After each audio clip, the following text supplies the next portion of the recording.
Northern Power Women podcast. For your career and your life, no matter what business you're in. Hello, man alive, can you believe it? It's March already. I'm Sam Walker and welcome to episode 9 of the Northern Power Women podcast. It's time to set the thermostat. On the way, Sandy Lindsay, founder and chair of communications agency Tangerine, and also the apprenticeship scheme The Juice Academy, reveals how social media can help you break into your dream career, why she handed her company over to her staff, and how she was told she was too naive to make it in business. I was told I was being blonde and Pollyanna and all those things. And at that time, by a couple of people, I was told that the problem with me was that I had too strong a moral streak. We headed to Manchester this month to record our panel live in Spinningfields at the very flash All Work Social in the XYZ building. And we put the world to rights over whether feminism has gone too far. Is it really true that women don't like listening to women? And how do you manage bad behaviour in the workplace? Actually, most of the challenge isn't about how women are behaving. Most of the challenge is about how men are behaving in the workplace. This isn't an issue for women to sort. This is an issue for men to sort. And in Ask The Hive, a young woman asks if she's missed the chance to minimise the impact on her career by leaving it until her 30s to have children. You know, people sometimes ask me about my career and I don't feel like I've had one. I feel like I've had jobs that I really enjoy in order to be near my kids. Now, as the Northern Power Women Awards loom large, let's get an update from she who keeps a multitude of Northern Power Women plates spinning. It's our great leader, Simone Roche. It's our 9th podcast and another brilliantly hosted edition by the wonderful Sam Walker. Thank you to All Work Social in the XYZ building, Spinningfields, Manchester, for sharing their wonderful co-working space with us. Thanks to Mike, Sheethra and Danny for taking part in a lively discussion as ever, and also to powerlister Sandy Lindsay for being our person with purpose. This month we're celebrating International Women's Day by honouring our new Future and Powerless as well as our winners and commended in front of a full house at the Northern Power Women Awards. We've now almost 400 amazing role models showcased on our website, so please do take a look and be inspired. We're proud and privileged to be entering into a special partnership with Manchester Airports Group to promote gender diversity across our Northern Powerhouse region, and we're really enjoying working together to drive change. We're also delighted to announce that we are currently onboarding for our first Northern Power Women cohort with Edit Mentoring Exchange, a new cross-business mentoring platform built to bring collaboration and knowledge sharing across individuals, organisations and industries. We're hosting a webinar on the 23rd of March. Go to the website for more information. Thanks so much for all of your support. Please keep your feedback and comments coming and we will see you next month.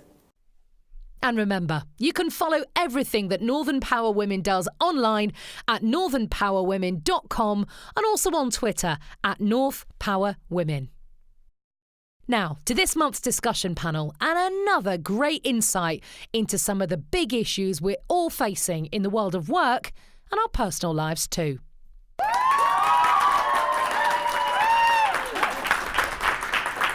Well, hello, good morning. Here we are, can you believe it, live for the recording of the Northern Power Women podcast, episode 9, here at the fabulous All Work and Social at the XYZ building. Thank you so much for being our host today here in Spinningfields in Manchester. And as ever, we have a fine panel ahead of us, a very lively audience, and 3 very juicy questions to try and start a conversation around. So please, as ever, do join in the conversation. Hashtag NPW podcast for anything you would like to discuss or add to the panel. But please let me welcome today a fine panel. We have Chitra Marsh, who's the Associate Director at Buttress Architects, Danny Spencer, Head of Legal at Allied London, and Mike Wilton, who's Director at the Civil Engineers, Arup. Thank you so much to our panel. Okay, let me start off with you, Mike, please, for a question which has just been gathering momentum. We've all felt over the last few weeks. And with the growing profile of the Time's Up and the Me Too campaigns, we've started to see a bit of a backlash and lots of people asking the question, has feminism gone too far? Mike, what do you reckon? I think, first of all, you need to put this in a sort of a longer time period. I think there's been a process of understanding of equality. I think what we're seeing now is some instances of the last couple of months, and it's awareness, all those sorts of things. But the underlying trend has been is and continues to need to be a focus on equality, on diversity with the workplace. So I see this as a intermediate trend. If people are seeing a backlash, I haven't seen it, but if others have seen a backlash, that's got to be a short-term reaction to immediate activities. The fundamentals are still there.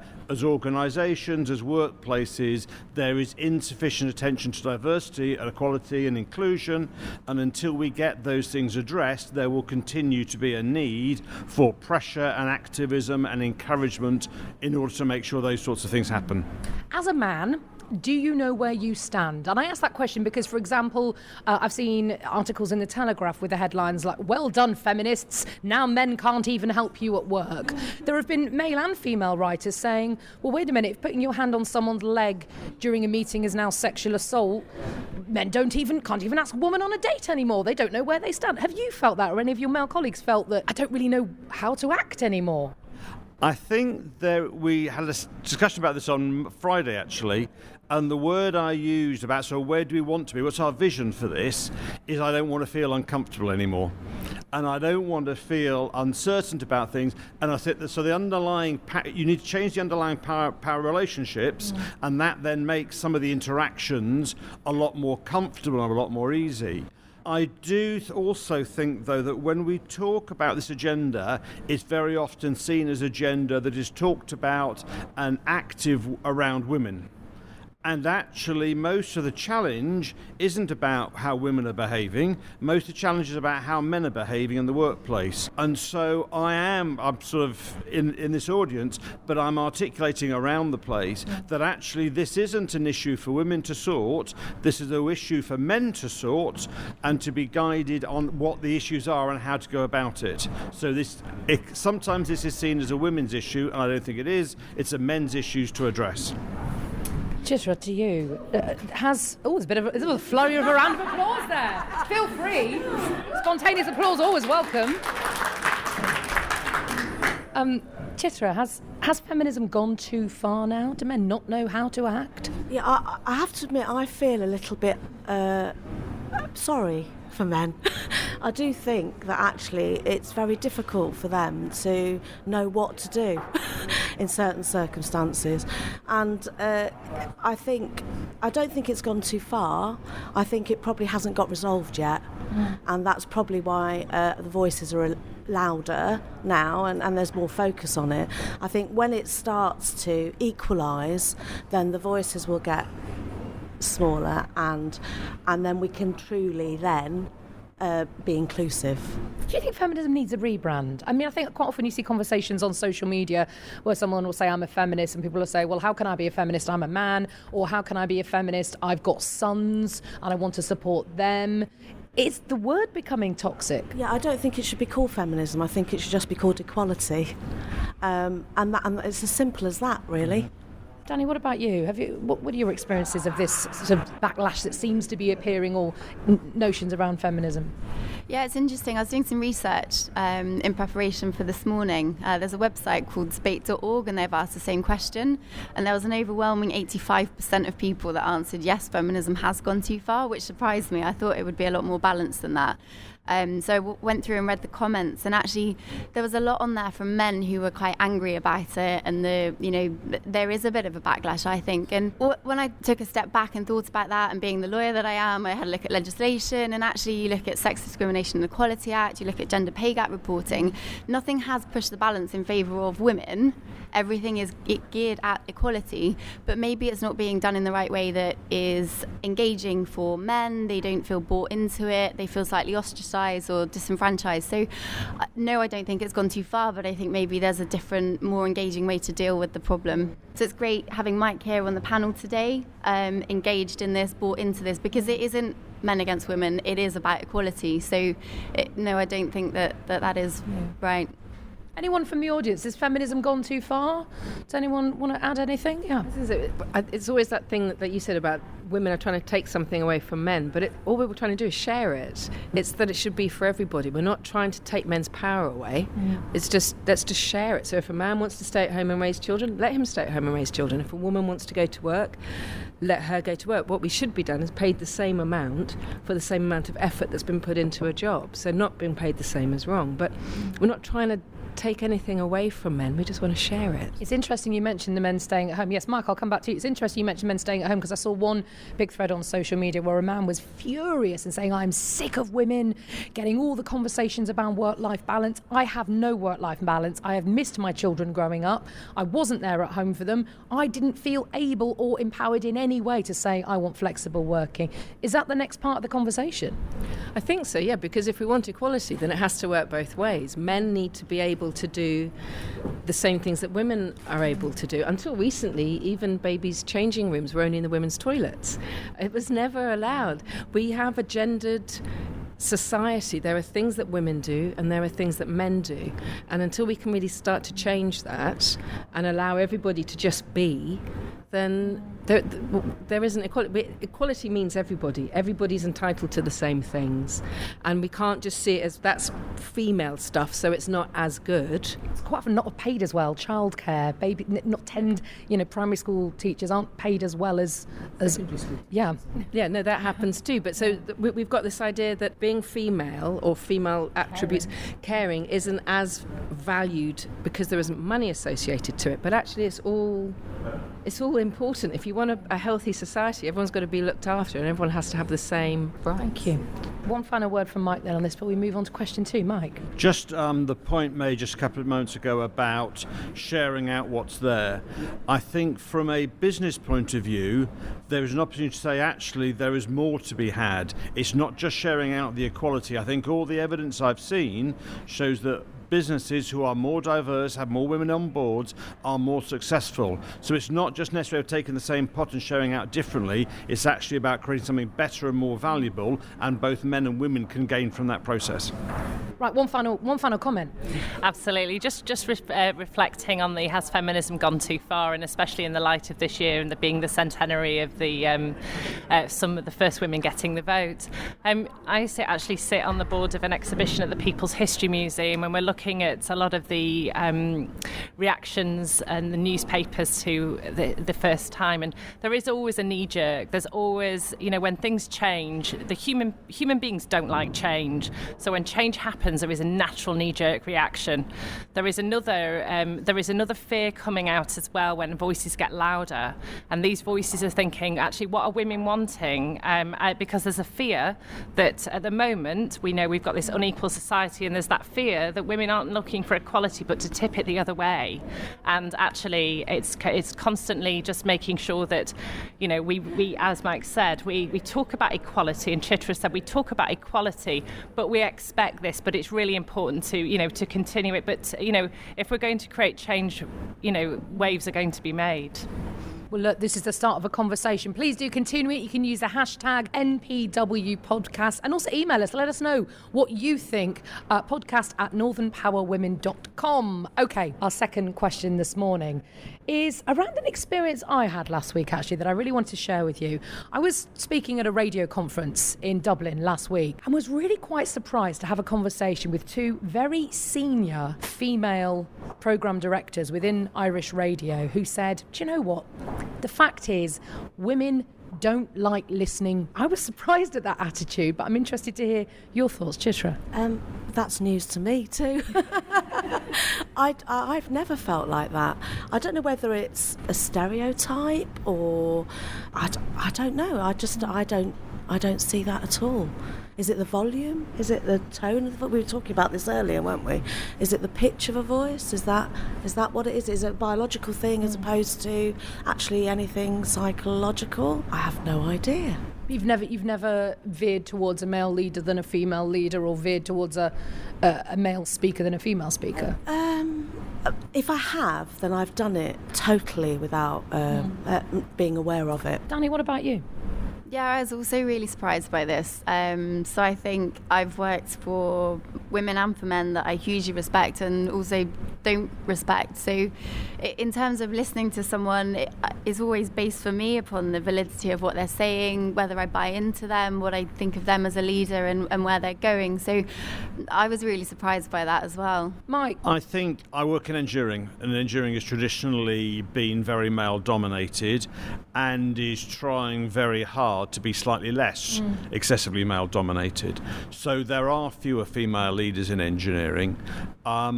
Where I've had the experience of working with senior women in the organisation, there's a part of me that thinks actually to get to that position in a non-traditional space, you actually need to be a lot better. And so my experience is I've generally been more impressed, dare I say, by the female leaders than the male leaders. I've certainly seen less weak male leaders in that organisation. I think what the question in my mind got me thinking about was around the areas of unconscious bias. That you might be thinking you're trained, I'm culturally trained, so the Prime Minister is only, apart from the one ridiculous exception, has been a man. And that thing of authority figures have always been men. And I think we do take on that unconscious bias, and sometimes that comes out in those sorts of phrases. So I'm wondering whether that's what's behind that intervention, was that sense of people are used to authority figures being blokes, and it's just going to be a process of us all unravelling that unconscious bias in our systems to be able to move against that. But the response to that question is clearly don't put fewer women on high-profile radio program. We need more so that we can then start to get used to that position. And I had a conversation with someone about this yesterday who pointed out, who did Amazon choose to be the voice of Alexa? Well, a woman. They chose Alexa, and they chose a woman to tell you what time your bus leaves and what the weather's going to be like and what the news is going to be. So maybe that tells us something about the way attitudes are changing. Yes, I'm lunging. I'm doing my first proper lunge of the podcast. Yes, all right, come on, I'm lunging to the back. Yes. I feel privileged to be the recipient of your first lunge. I very much agree with Mike. I think on the flip side as well, if you think about media and culture, a lot of the female bosses or leaders in movies and films and books and TV shows are often portrayed as being bossy, or another word beginning with B, sort of weak leaders, and often that's just not the case that we see reflected in reality, but I think it does play those unconscious biases a lot. We were having this conversation earlier, weren't we, that I guess historically people who have women that have made it to those positions have been seen to be a bit ballbuster-esque, and actually there's something about having confidence in your own style and realising what you can bring to a business. And I think the more that women do progress into senior roles and you see a lot of different styles, then that will change, because there is unfortunately that idea that people that have made that role are, cutthroat and a bit bossy. Do listen back to episode 8 of the Northern Power Women podcast, where we talk exactly about this, about a female business leader. She actually went into the world of football and tried to be, in her words, to be one of the boys, and went in and tried to be all kind of laddie and bossy, as you put it. And then she went, wait a minute, this isn't me. I'm not being an authentic leader. But no one had worn a dress in the boardroom ever. And she went in and she said, I decided to be me, which is a very feminine woman. And she's turned the whole club around. So that was very interesting. So do listen to that. Yes, Chitra. I do think that we have to recognise that men and women are different, and we do approach management in different ways, and both are positive and both can be negative. But I think that's really important, that you don't expect, it's the expectation isn't that a woman will approach it in exactly the same way as a man. And actually, we both bring out the best in our staff, but in different ways. Until that style is recognised, a female style, I suppose, is recognised, then it will always feel wrong. Thank you.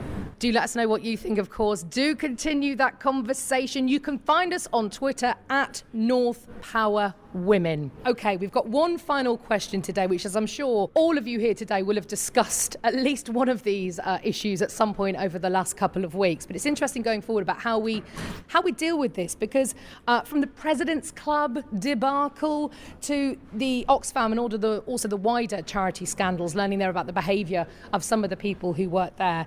How do you manage bad behaviour within the workplace, especially if there is a culture around it? Danny? This is a huge spectrum. Bad behaviour can be, anything from quite minor to quite major. So we were saying earlier, things like banter, for example. Some people have got quite a wide tolerance on that. I've grown up with a couple of brothers. I'm not easily offended by stuff going around in the office. Whereas other people are. So what I've seen one law firm do recently, which I really like, is bring out the phrase, "that's not cool." So if someone says something, they're not happy, but they don't really want to have an uncomfortable dialogue about it, it encourages them to just say, "that's not cool, it's dealt with, that person knows I've overstepped the line." And I think that could work really well. For bigger issues, it's a really tough one because I know people worry about their job security, for example, particularly in calling out their senior. So I think that really has to come from the top down, and there needs to be a clear channel for how you report those sorts of issues. And I do think, everything that's come out in the media recently, the upside is that everyone is talking about it, and actually I think that does need to happen. Trisha, what about you? Have you ever felt behaviour wasn't acceptable, and did you feel that you were given the tools to deal with it? I was saying this earlier, actually, that I've sort of gone through my life almost with it going over my head. I've been in business since I started in business in the 80s, so I've seen a shift in the workplace over those 30 years-ish. And because I grew up, worked in the 80s, I think I have a wider tolerance level, whereas, as you said before, some people don't. And I think bad behaviour like Oxfam and the President's Club, that's bad behaviour, that's unacceptable. When it comes to the other side and it's banter, it's know your audience. So I think it's just about being respectful and being courteous to the person that you're dealing with. So if you know that their tolerance level is shorter and they find it offensive, don't do it. But if you know that you've got somebody that doesn't mind a bit of banter as a wider tolerance level, then that's okay. It's just know your audience. I'm slightly frustrated by the fact that there's a big culture now with younger people in the fact that this is me and you've got to accept it. Well, that isn't the case. It's got to be about being respectful to the person that you're speaking to or the people that you're speaking to, and I think that's what it centres around, respect and courtesy. Mike, managing bad behaviour if the culture has supported it in the past? I just wanted to take on Chitra's points there, which are really good, I thought, about respect and respecting your colleagues, taking it away from gender issues for a moment. I'll give an example. When I first moved into my office in Manchester in the early while ago, where smoking happened in the office, and the first day I came to the office and the person sat next to me said, "You don't mind if I smoke, do you, Mike?" I've never smoked in my life. I hate the smell of smoke, but I did not feel that I was able to respond to that question in the right way. So I think we've got that respect thing goes across different areas, and I think there are lots of different questions you could be asked that way that you would be uncomfortable with how they're answered. So I think you've got to show respect to your colleagues. I think the other point was made just about the responsibility of leadership and management in there. A very good phrase my boss said to me a couple of years ago with, you have to set the thermostat in the office. You've got to walk and talk and show people around the office what is and isn't acceptable behaviour. And so there is a real role for leadership in there to say, if you do it, if you get part of the gang, if you get into that sort of thing, that says it's acceptable. If you say, actually, no, turn that down, that's not acceptable, that's a really important role. And then the final point to make is there is a whole world of bad behaviour, as in we all have employment codes, we all have legislation, and I think as organisations sometimes we are nervous about using those things in order to address bad behaviour. But at the top end of that, when you haven't shown respect, when you haven't followed the lead set by leadership in your office, there is a space for a disciplinary procedure, and we shouldn't shy away from saying that is an appropriate place to go if it has gone too far. Is anyone here? Yeah. Let me come to the audience. Yes. I agree with all of the points that have been made, and I just tagging into what Mike was saying about the individual, because of course there are those areas that don't sort of sit on the line of something that there isn't the law for, there isn't the specific code for, and it's that grey area that was mentioned earlier. And I think in those for those situations, it's so important to empower the individual to be able to speak up for themselves themselves. So where the code doesn't fit, they're clear about what their own boundaries are, what's acceptable to them as individuals. And you create a culture within the organisation that liberates people to be able to speak up and say, I'm not happy about this. So empowering the individual, I feel, is really, really important within an organisation to address bad behaviour where it's grey and it's not very clear as to what is and isn't acceptable. Have you ever felt that you haven't had a voice in the organisation you've worked for? No, I haven't personally, because my background's law as a criminal barrister, and so given my background and the nature of what I did, I felt very empowered in what I did. But I'm a coach now, and I work with professional women, and I know their experiences, I hear their experiences, I hear the lack of confidence that they experience, I hear their challenges of being able to redress and speak up and speak out, and I feel that where they're in those situations, one of the most important things, as well as feeling supported by their leaders, feeling supported by their organisation, it's that internal empowerment where they're able to speak up for themselves. And it was a really interesting point. Anyone here felt, yes?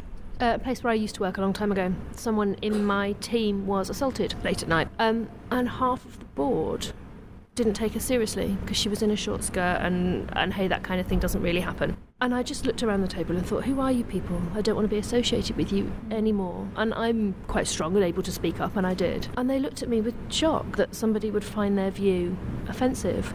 And when I spoke to HR as I was leaving the company and was fairly straightforward about my reasons for doing so, she told me that I had essentially done wrong by speaking up and I should have kept my feminist opinions to myself.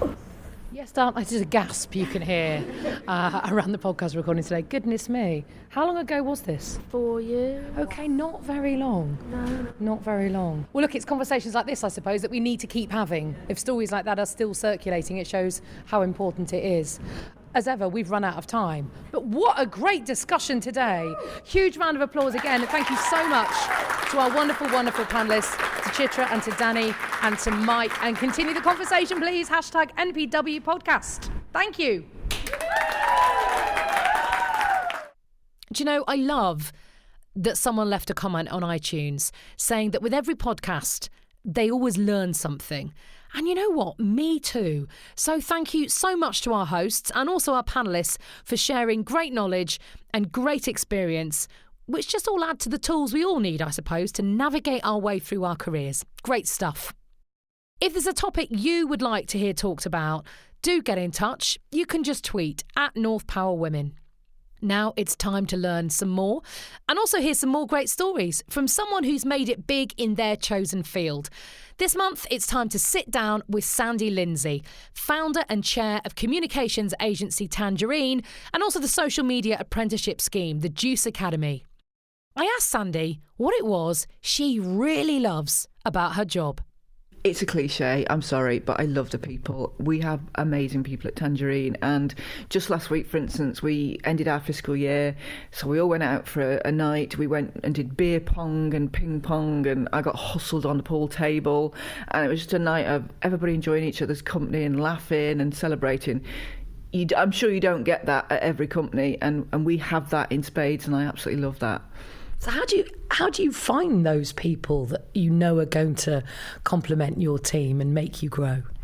It's been a really good question over the years. We've had ups and downs with staff turnover, but what we've got better at over the years is figuring out who we are so that we can figure out who we need. So when we interview now, we're looking for very specific types of people who share our values, who share our culture. That's not to say we're all the same. I mean, some people read Hello, some people read the FT and everything in between. But in terms of our value set, we're all very similar and we all share the same thoughts about the way things should be. Do great work, treat people properly, and that runs through everything that we do. And what about the challenging things about your sector and about specifically your company and your job?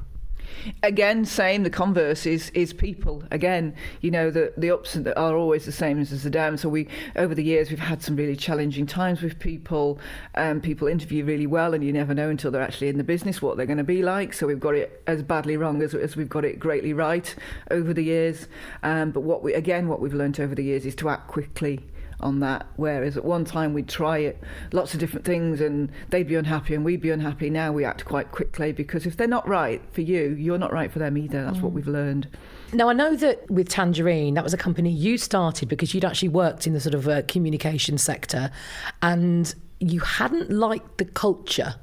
Can you tell me a little bit about that experience? Yeah, I was working at a really big agency, and it was a great place to work, actually, but then we were bought by VC, and as often happens, sadly, it changed overnight into being the sort of place that said things that I totally disagreed with and treated people in a way I disagreed with, and so I sat down with my boss and talked myself out of a job. Oops. And at that time, by a couple of people, I was told that the problem with me was that I had too strong a moral streak. Too strong a moral streak? Yeah. Wow. How did that feel when someone told you that what many people would hold up as a huge positive was actually a negative in your sector? In our sector at that time, so bearing in mind this was about 17 years ago, it probably was. You know, that you'd say, I work in PR, people would say, oh, you lie for a living. You know, as a journalist, you'll understand that animosity there was between journalists and PRs back then. It's very, very different now, but back then that was. And so I looked around, I looked at other agencies, and I just suddenly thought, and all my friends and family were saying, this is brilliant, you'll have your redundancy money, you'll have your 3 months notice, blah, blah, blah, start your own business, which was something I'd never, ever thought I would do. But when I actually thought about it, I thought, well, maybe the only thing I can do is start my own business and prove that it is possible to run a business that is both ethical and profitable. Those two aims are not mutually exclusive. And our ethics are nothing to do with the ozone layer or anything like that. They are literally honesty, courtesy and respect. You treat people properly, you do great work, the money will follow. It just will. It just has to. And, you know, I was told I was being blonde and Pollyanna and all those things. But I just thought, well, what's the worst that could happen? Let's give it a go. And now it's nearly 16 years, that's mad. 16 years later, we're 60 plus people. And just last year, I put the business into employee ownership, having promised I would do that from the start. I knew I would never sell on the open market because of what happened. And so last year we put 64% of the business into employee ownership. So now we've got 60 odd partners in the business. So why was that so important to you, to put your company that you had founded and you'd worked so hard for and you'd put your own reputation and career on the line for into the hands of other people? Because of custody. I wanted to give custody to people who'd helped me grow it, who'd been with me all the time, who've shared the values. And I believe by doing what I've done, I hope, it's very early days, that it means Tangerine will carry on the same as it ever has been. In fact, hopefully it'll get even better, because these people who are now running it are the same people who have been running it with me for years. Whereas if I'd sold on the open market, my danger, my risk was that the same would happen as happened to my last agency, and that would have broken my heart, because I'm very personal about my business. I do take it very personally, and to see it destroyed like that would have broken my heart. I want to go back to the time then you decided to leave the big agency you work for and set up on your own, to kind of try and recreate and restructure the culture and almost the reputation around the sector that you worked in. How much of an uphill struggle was that when you were working in a time when, as you said, people would say, look at what you did, PR, and make a snap judgment about the sort of person you were? Yeah, and the other thing that happened was that when we were pitching competitively for work, other agencies, and not all by any means, but other agencies we would be up against would say, we'll get you on the front page of The Sun, we'll get you all this stuff. And, you know, back then it was all about media coverage. It's obviously very different now. Whereas we would go in and we would say, we think we can get you this, this and this, and we know that's what we can deliver. So often we were outbid by other people over-promising and clients not necessarily understanding the difference. But what we found was the ones that went with us were the ones, again, that shared our values and sort of saw something in us that resonated with them, liked the story, and thought, well, we'll give these guys a go. And our clients, therefore, tend to stay with us longer because we didn't overpromise, we didn't underdeliver, we actually said what we were going to do and then did it. That's a hard position to hold, isn't it? Did you feel sometimes you really having to hold your nerve? Very much so. And there were times when me and my business partner Sarah would be in the boardroom going, are we just being blonde here? Are we just banging our head against the brick wall thinking we can do this differently? But we were like, look, if we change, we'll just be like everybody else, and that's not where we started the business. That's not why we started the business. So let's hold our nerve. And then, as I say, eventually clients started to come in who believed in it and got it and wanted to be part of it. And they've been with us ever since. There's a lot of clients that are still with us now, and that makes me feel very proud, because it means that they did believe in us and that we did have something different. You've talked about the fact that your ethics, your business ethics, are really, really central to what you do. You're working in an industry when sometimes you're having to work with clients who perhaps fall off the wagon when it comes to ethics. You're working crisis management. What do you do when a client comes to you who's behaved in a way that you think is wrong? How do you manage that relationship? That's a very good question. It thankfully has never happened to that extreme, because again, we choose our clients as well as they choose us. So it is a two-way thing. But yeah, there have been clients in the past that have made mistakes, and I actually specialise in crisis management as in my day job when I was doing PR day to day. I loved crisis management. I'm a real geek, and if somebody comes to me and says, "Oh, this has gone wrong," I go, "Excellent," because it's great fun. You can really help a client when things are going wrong. And what I found over the years is, again, as I've got a bit older as well, it helps. A bit of age helps. Clients do listen to you in a crisis, because they are kind of in your hands. And if you're an expert in it, and it started from very early in my career. My first day in my first PR agency, I did a live down the line interview to ITN. I know that was terrifying, and that wasn't expected. But I do love crisis management. And I think clients get that. They can feel your confidence when you're dealing with things, and they rely on you. And so I've never really had a situation where I'm values-wise at loggerheads with the client. Sometimes they don't want to take my advice. So if I'm saying, say sorry properly, and they go, "Well, doesn't that mean we're admitting liability?" And those two things are not the same thing. I thought KFC's apology last week was beautiful. Absolutely well done. This is the bucket, the full-page ad with the bucket where they rearranged the letters. Yeah. And but even the wording, the way they worded it was very, very good. It was perfectly done. And it said, "We are very sorry." It didn't say we'd like to apologise, which is always the nonsense that goes on. We're very sorry. Now, I'm sure their lawyers were saying, no, don't say that.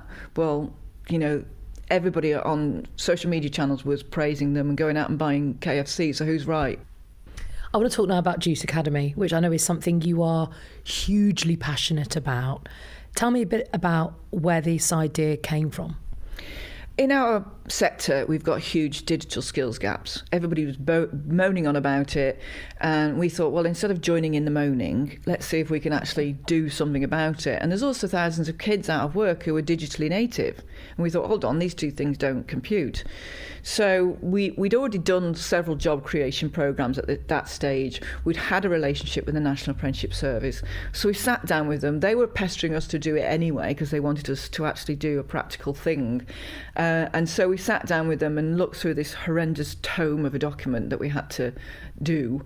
And we thought, yeah, we can do this. So we started in the April, and we had our first cohort by the June, I think it was. So it happened very quickly. It was quite scary at the time. And as often happens in Manchester, I put out the bat signal and said, right, help, I'm doing this mad thing. Can you help? And loads of people were amazing, and they all jumped on board and said, yeah, we'll take one, we can help, we can do this, we'll help you write the programme, we'll help you put the recruitment process together. And that's what I love about Manchester. Manchester goes, right, there's a problem here. Instead of getting the politicians to do it, let's get on board, let's do something about it, we'll all help, and then we'll make it work. And since then, we've created about 250 jobs for kids in some amazing businesses that, again, have really supported us over the years. It's all not for profit. All the speakers do it voluntarily. People come like 4 times a year and give their time, and normally they'd be charging £1,000 day rates, and they come to the Juice Academy and talk to the kids, and they do it all free of charge. So it's just brilliant, and the kids get such a good education. Mm-hmm. We talked previously on the Northern Power Women podcast about what one contributor called the class problem within tech. Mm. And she said she works within tech within Greater Manchester, and said, it's full of middle class men tech. You're trying to disrupt that. But would you agree that tech does have a bit of a class problem? It does. And conversely, in PR, if you'd have come around Tangerine Towers about 6-7 years ago, you'd have seen a sea of white, middle-class, university-educated females and not a boy in sight. And that's not good either. What you need in any kind of business environment is diversity. And actually, what the Juice Academy has done for us, almost by accident, if I'm honest, is given us that. So whereas at one time you'd had all of these people that looked the same and felt the same and acted the same and thought the same, now you've got all these kids from different backgrounds. So when you're brainstorming in Iceland, which is one of our retail clients, you've actually got kids who've shopped in Iceland, which obviously helps when you're doing the brainstorm. And you need that. You need lots of different people in a room to actually make anything happen, especially creativity. What's your advice to people who can't see a way into the industry that they want to be in? Because we always say you can become what you see, and when you can't see someone like you round the table, it can be incredibly tough to break in. What's your advice there? I think the best way into any sector is to get work experience, and I know that's easier said than done sometimes, but offer yourself up, offer to go in for a week, try and just do anything you can. I mean, the other great thing about Twitter is it gives you access.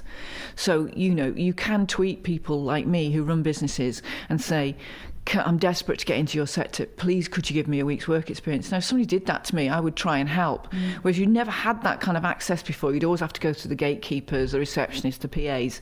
Whereas now you can do it. There was one girl who actually, years ago, when she was graduating, she sent all the principals of agencies in Manchester an invitation to a live Twitter feed. So she would interview them on Twitter, on live, and she got 4 job offers. Wow. And it's just thinking about things differently. Don't just write, emails randomly. Think about something a bit more creative. And the other thing I tell kids in universities nowadays is write a letter. I mean, I get 500 emails a day. I get 1 letter a month. It's completely turned on its head. And if I get a letter and it's beautifully handwritten, it's got a stamp on it, how exciting is that? It's just something a bit different. Just think about doing something a bit different and just don't bang off 1,000 emails. I also, by the way, have emails which are not blind copied, but open copied into all of my competitors. Happens regularly, saying, can I come and work at your agency? I love your agency. Well, yeah, but you obviously love everybody else's agency as well. This is the kind of modern equivalent of the Dear Sir / Madam letters. Yeah. I love your organisation letters that you used to get. To whom it may concern. If you're not going to actually make any effort at all, why should I make an effort? I'd love to help you, but you need to help yourself as well. As someone who has stepped out of the ring, set themselves up, changed a sector in which they work and change people around them, as someone who was called a blonde Pollyanna when they were doing it, and has obviously just ignored those critics and moved forward, for a woman who is starting out today and wanting to disrupt the world that she's in, what do you think are the biggest challenges that she may face? I'm not sure it's a difference between a woman setting it up and a man setting it up. I think in some ways we might even have the advantage because we can build relationships. We've got that empathy. I know that's a terrible thing to say, but I just think what I did when I started the business was I rang randomly out of the blue people I admired in the sector, and I said, look, can I buy you lunch, pick your brain? And to a man, every single one of them said yes.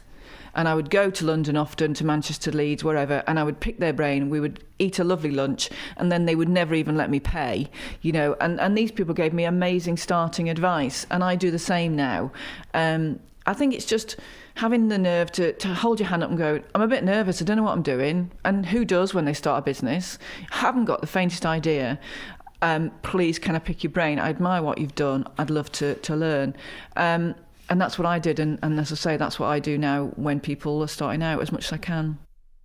A really big thank you to Sandy for that. If there's someone you would love to hear in the hot seat, just get in touch. Let us know. podcast@northernpowerwomen.com.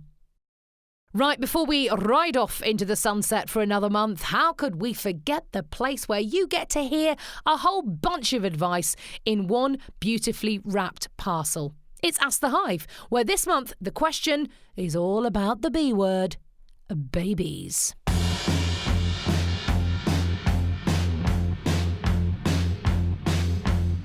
Hi, my name's Charlotte Percy and I'm a family law solicitor at McAllister Family Law. I also lead an organisation which looks at addressing gender inequality in the legal industry. I'm finding that a lot of women in the legal industry who are in the midst of climbing their career ladder are left wondering when is the best time to baby plan and how to navigate this so that it doesn't impact career progression. There is a train of thought that I've come across recently, endorsed by a Penelope Trunk, who's a career author and blogger, that states that women should get pregnant in their 20s if they want to achieve a high-powered career. Have myself and my contemporaries missed the boat to have it all? I think you have to realise that you can have it all, but you may not be able to have it all at the same time. And you've got to recognise that there may be times in your career when you, because of your family commitments, for example, when you're pregnant or you've got young children, you're going to have to take a bit of a step back or take your foot off the progress accelerator pedal in your life in order to help yourself and your family and have a normal and sensible lifestyle. But that doesn't mean that there are other times as your children go bigger, get bigger and more independent, when you can't, in fact, also put the foot down again and accelerate further. That's certainly what happened to me. And I think you've got to understand that these days, you'll go into a career in your 20s, you're going to be working at least until you're 70. I mean, that's a 50-year span. The couple of years, even 5 or 10 years, when maybe you're going through pregnancy and childbirth and young children, in the context of a career span that's lasting 5 times as much as that, you just have to have a sense of perspective. There's never a good time to have children. It's going to interrupt your career, whether you're a mother or a father, at any point, whenever you do it. So my advice is just do it. Men never ask that question. They're not thinking, oh, when should I? Maybe it's because they don't have a biological clock, which is a different thing. But work-wise, they don't have to ever query if it's going to affect, becoming a father is going to affect them and their promotion or whatever. I had my son, I was 24, and then I had my daughter at 28. So 28 is not young, but 24 felt pretty young. I'd been married, I think, about 10 months when I got pregnant. I don't think there's a perfect time to have a baby. I don't think there is. I have friends who have gotten married in their early 30s, got their house lovely, done really well in their careers, and then had babies and found it really difficult because their life was really nice. I know people in the same situation who've absolutely breezed it and managed to balance career, babies, being fabulous, absolutely fine. As for me, I was working on a breakfast show. I couldn't drive, so I was getting 2 buses to work. I was really skint. My husband had just finished being in a band, so we had no money and a very big mortgage already. And that was really, really hard. And there have definitely been things that I have turned down, amazing opportunities that I wouldn't have turned down had I not have had my babies. Full stop. People sometimes ask me about my career and I don't feel like I've had one. I feel like I've had jobs that I really enjoy in order to be near my kids. And that's fine, actually. But it wasn't easy. It was really hard. And actually, it made me quite insecure in my job because although looking back I can see I was doing a great job, at the time I just felt totally indebted that anyone would employ me. And I don't think that was a great sense to take into things. And I was just so pathetically grateful that they would, allow me to have a tiny degree of flexibility that I was massively underpaid for years. And that was really tricky. So I think if you're thinking about having babies, you're never too old. I think once you get into your 20s, you're not necessarily too young either. I don't think there's any perfect time. I don't think there's any perfect way. I just think you make it work as you can. I think that there's pros and cons to everything, and as individuals, I think it's this keep asking questions about the perfect situation is kind of keeping that idea of perfection alive that women can't achieve or men can't achieve. And the more we ask these questions that are with unrealistic answers, the longer we kind of keep that striving for perfection alive. And I think that's actually the root of all evil to do with these conversations, as opposed to, when is the right time. It's up to you. It depends what your life is like and what your body's like. You might not be able to have them at the moment. You might not have the right person. So, yeah. Okay, well, just I think from my personal experience, I think there's a danger in taking fertility for granted, that we think we can have babies at a certain time, 20s, 30s, early 40s and so on. But in fact, fertility is not a given. So there is a danger of maybe focusing on career, and it isn't a case of leaving it too late. You might even, try to conceive in your 20s. It may not happen. I think in most cases, your career is something that you can return to, and I think there's more flexibility for careers for men and women. I think in terms of having children, I think quite often that needs to be prioritised because we can't take it for granted. I think it's down to the individual. I had my daughter when I was 33, and I'm still powering through my career now.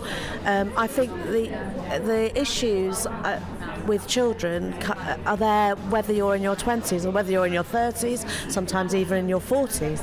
So I don't think it has any bearing. It shouldn't have any bearing on your career. And hopefully, the way that things are going, it should get better, shouldn't it? If people are mums and dads, or dads and dads, and mums are sharing it, sharing that responsibility, it shouldn't really be a problem at any age.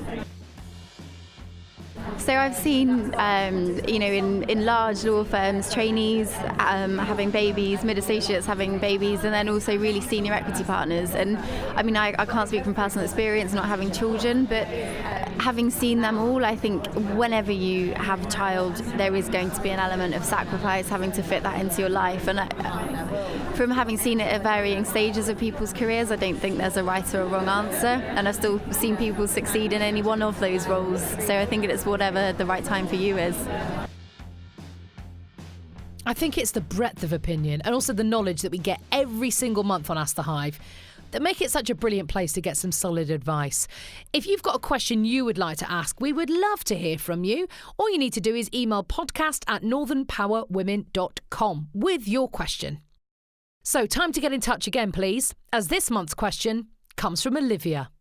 Hi, my name is Olivia. I work in property industry, which is a very obviously male-dominant place to be. And I'm pretty new to my career, but looking long-term at kind of making it to board level and wondering what kind of skills and resilience I need to be working on developing now to get me there in the long run. So have you made it to board level? What are your top tips? Or maybe what should Olivia never do? We would love to hear from you. Either record a voice memo on your phone and email it to podcast@northernpowerwomen.com, or open up WhatsApp on your phone. Add the Northern Power Women podcast on 07928 387 712. That's 07928 387 712. And just send your thoughts that way. If you hold down the microphone icon in your message window, you then just speak away and your message will be sent. If you need those details again, you can find them online at northernpowerwomen.com. So episode 9 is all wrapped up. And if there's one bit of homework I can set this month, please do go to wherever you get your podcast from and do give us a rating or leave a review. It really would mean so much, you can't imagine it. It would make our month if you could take a minute to do that. So thank you so much in advance. The next episode arrives on April the 5th. We shall see you then. And until then, this is the Northern Power Women podcast. I'm Sam Walker, and this has been a What Goes On media production for Northern Power Women.